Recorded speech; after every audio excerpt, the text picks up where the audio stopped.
Cette semaine, dans Un œil sur les people, depuis le festival Paris Paradis, nous avons la chance de recevoir Charline Mignot, plus connue sous le nom de Vendredi sur mer. Alors Vendredi sur mer, c'est un véritable voyage musical, la sensation pop électro de cette année 2019, une odyssée vers ses premiers émois, et c'est d'ailleurs le titre de son premier album. Des premiers émois qui vont la faire voguer jusqu'à la scène de l'Olympia, scène mythique, le 30 novembre prochain. Charline, on regarde un petit extrait, on se retrouve après ? Oui. C'est parti. Dans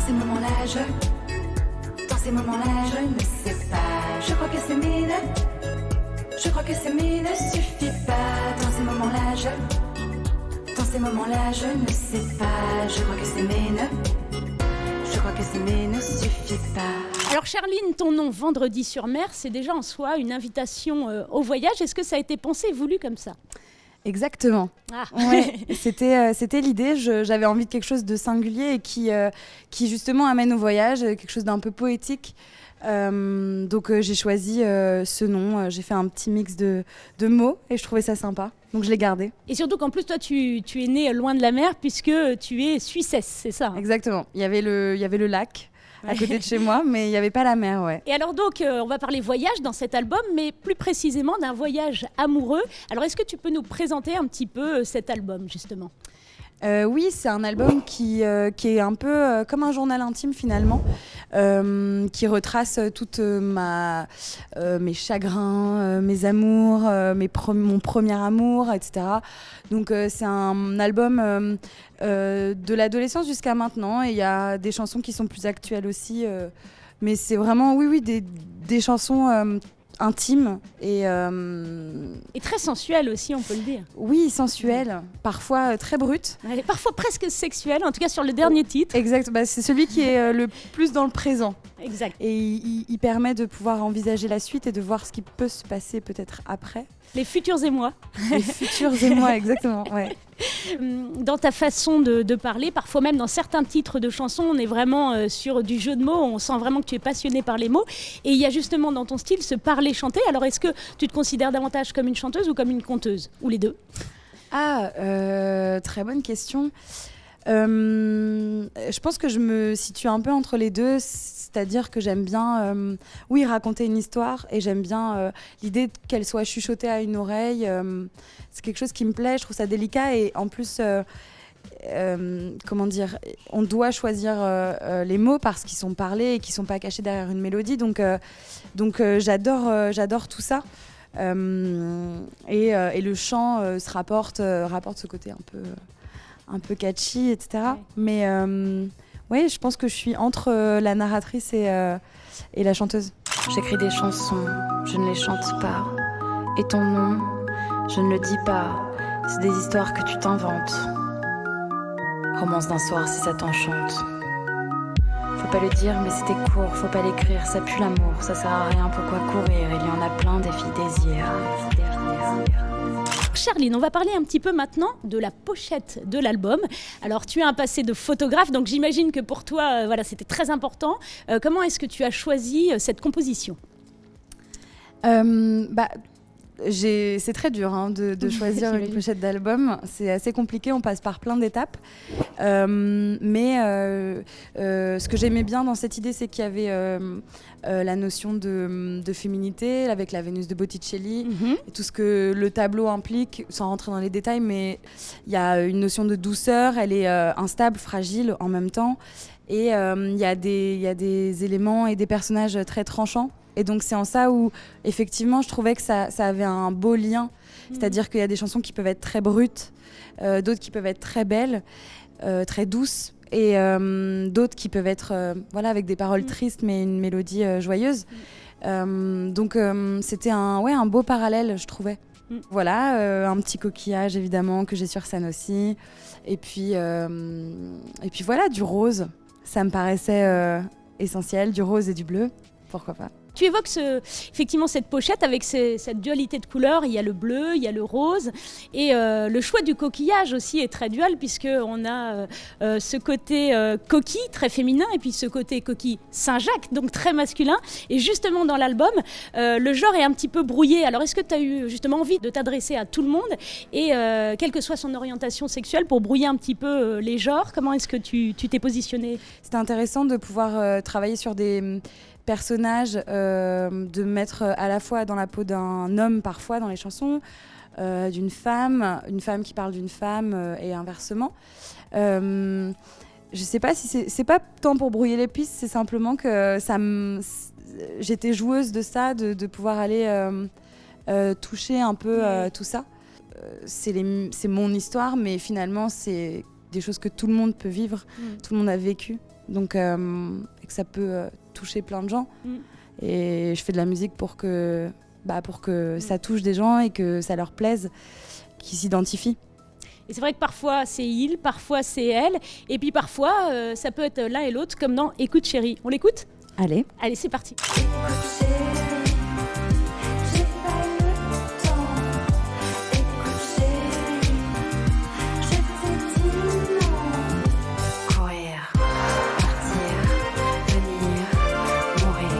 Charline, dans cet album, que ce soit dans la pochette, dans les clips ou dans tes influences musicales, tu affirmes ton côté un petit peu old school qui parfois flirte avec le kitsch.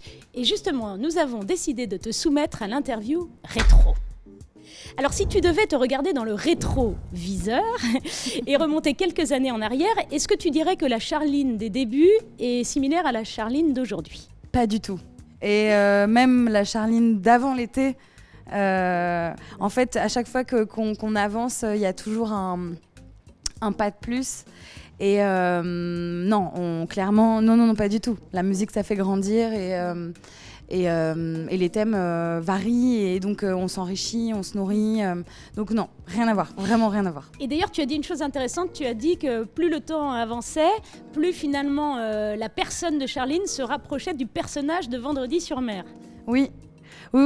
En fait, au début, j'essayais un peu de segmenter parce que je viens de la photo, donc c'était ma première passion. Je me suis vite rendu compte que la musique me passionnait aussi et qu'elle me prenait de plus en plus de temps. Donc, premièrement, c'était, je crois, très segmenté, c'est-à-dire que c'était une partie de ma vie. Et maintenant, évidemment que c'est ma vie et que tout se rejoint, même sur scène. Avec l'aisance qu'on a. T'es complètement décomplexé aujourd'hui, comme le personnage de Vendredi sur mer, justement. Oui, ouais. Et il y a une confiance. Je pense que ça, c'est propre à chaque artiste. Il y a une aisance, qui fait que c'est peut-être plus naturel et donc plus proche des gens aussi. Et puis tu as aussi sans doute ce que t'ont renvoyé les autres, parce que par exemple au début il n'était pas si évident que ça pour toi d'apparaître dans les clips, et justement dans le Chewing Gum là tu es apparu, tu as eu des très bons retours, et ça aussi ça t'a conforté dans le fait de te montrer aussi, je crois. Oui, ça fait référence au rétroviseur, c'est-à-dire que avant j'avais pas forcément l'envie d'être dans les clips ou même sur la pochette des singles. Et voilà, avec le temps et la place que la musique prenait dans ma vie, c'était devenu évident. Et j'avais envie de le faire, donc je l'ai fait. J'avais gravé ton nom sur un arbre, sur une table. J'en oubliais mes leçons, mes poésies, mes fables. Alors, poursuivons dans cette quête de la rétrospective cette fois-ci. Tu as pu dire que chaque morceau de l'album avait été pour toi une thérapie. Alors, guéri de quoi ? Guéri de qui ? Ah, je ne donnerai pas de nom, mais en tout cas, oui, ça a été une thérapie. Premièrement, d'écrire déjà, on met les choses sur papier, donc ça fait du bien. Et puis de les partager surtout avec les gens sur scène, d'avoir des retours. Ouais. C'est une deuxième thérapie finalement. C'est une séance de psy d'1 heure qui est peut-être plus joyeuse qu'une séance classique. Je confirme, en tout cas pour nous qui le ressentons, c'est tout à fait joyeux, effectivement. On passe un très bon moment. Ouais, donc voilà. Mais c'est vrai que ça a été une thérapie. Ouais, ça l'est encore. Hein. Ouais. Mais on est tous un peu névrosés. Heureusement, ça veut dire qu'il y a d'autres titres qui vont venir, donc continue dans cette voie. Alors en droit, tu sais qu'il y a certaines lois qui remontent parfois le temps. On appelle ça des lois rétroactives. Alors si toi, tu avais le pouvoir de revenir en arrière, est-ce qu'il y a des choses que tu effacerais ou que tu voudrais changer de ton passé ? Non, je changerais rien. Non, parce que ça va être un peu cliché, mais quand on fait des erreurs, on en tire des leçons. Et je crois que je changerais... Non, je changerais rien. Sinon, si je change un maillon, je serais peut-être pas ici non plus. Et puis je trouve qu'aussi dans l'album, même si tu parles de toutes les phases amoureuses, souvent on a des regrets en amour, mais c'est pas quelque chose qu'on ressent quand on écoute l'album. Est-ce que tu en as, toi, des regrets ? Je sais pas si c'est tant des regrets, c'est plus de la nostalgie, plus de nostalgie que de regrets en fait. Ouais. Et justement, dans l'album, il y a de la nostalgie, mais c'est aussi un album novateur, donc il n'est pas rétrograde, on est d'accord ? Non. Un extrait.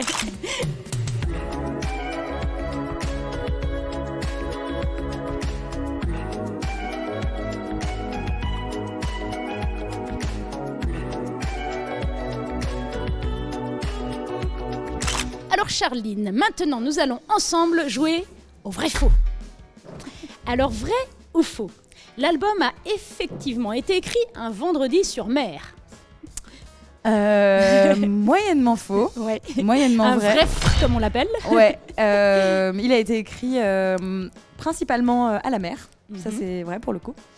C'était pas fait exprès mais c'est vrai. Ouais. Et Du côté d'Étretat, si j'ai bien compris, pas loin. Ouais, exactement. Ouais. Et il a été écrit une semaine sur mer, quoi, on va dire. Ah ouais, c'est pas mal. Et donc tu étais avec Lewis Hoffman, Ouais. donc qui a produit les sons de l'album, et d'ailleurs qu'on qualifie cette année comme le jeune prodige de la musique électronique, donc faut pas le lâcher lui. Hein. Non, faut pas le lâcher. Faut le tenir à Tu la vas vie. continuer à collaborer avec lui ? Évidemment, oui, je vais retravailler avec lui. Avec d'autres gens, j'ai envie de m'ouvrir aussi. Mais ça reste mon premier amour musical. Ouais, c'est bien dit. Donc, Ton premier émoi mon musical. premier émoi musical, ouais. Alors vrai ou faux ? Impossible pour toi de passer une soirée en boîte sans demander au DJ un petit Magnolia Forever de Claude François. Alors ça peut m'arriver.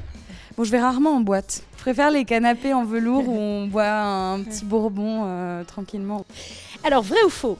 Ce premier album s'appelle Premiers émois et le second s'appellera Deuxième et toi. T'as lu ça ? C'est ce que t'as dit en interview une fois. Oui, ouais, j'ai dit ça. Ouais, parce que c'était marrant. Je sais Ouais. pas comment il va s'appeler. Ouais. Je me pose la question. Aujourd'hui, Ouais. je me suis posé la question. Si je Ouais. me projette, évidemment, parce qu'il est pas Ouais. du tout fini. Donc t'as bien avancé dans l'écriture. J'avance. Ouais. Ok, Pas à pas. très bien. Mais non, donc je sais pas. On verra. Et c'est un truc qui se décide à la fin quand on a l'enveloppe globale. Et enfin, vrai ou faux ? Le clip Écoute chérie a fait son entrée dans le Guinness Book avec le record du plus grand nombre de baisers à la minute. Je crois. On n'est Oui. pas loin sans doute. On n'est pas loin. Ça, c'est Alice Pong qui. Ouais. La réalisatrice, donc, Ouais. c'est de sa faute. C'est sa faute, c'est sa patte. Mais là, pour Chewing Gum, je lui ai dit mollo. Je lui ai dit stop. Stop.